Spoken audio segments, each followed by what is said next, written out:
आज बात करते हैं कैंपस की मोस्ट रिस्पॉन्सिव कुशनिंग टेक्नोलॉजीज में से एक नाइट्रो बूस्ट के बारे में। अगर आप कंफर्ट के साथ एक्स्ट्रा बाउंस और एनर्जी रिटर्न चाहते हैं तो नाइट्रो बूस्ट आपके लिए डिजाइन की गई है।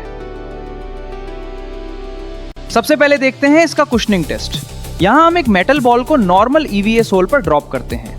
आप देख सकते हैं कि इंपैक्ट के बाद बाउंस लिमिटेड रहता है क्योंकि एनर्जी का काफी हिस्सा सोल एब्जॉर्ब कर लेता है। इसका रीजन है इसका यूनिक कंस्ट्रक्शन।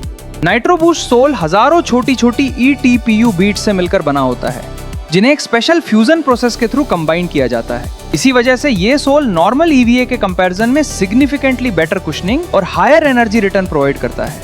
मतलब हर लैंडिंग पर बेटर शॉक एब्जॉर्प्शन और हर पुश ऑफ पर एक्स्ट्रा रिस्पॉन्सिवनेस। चाहे आप वॉक कर रहे हो, रन कर रहे हो या पूरा दिन एक्टिव हो, नाइट्रो बूस्ट आपके हर स्टेप को बनाता है मोर कंफर्टेबल, मोर एनर्जेटिक और मोर एफिशिएंट।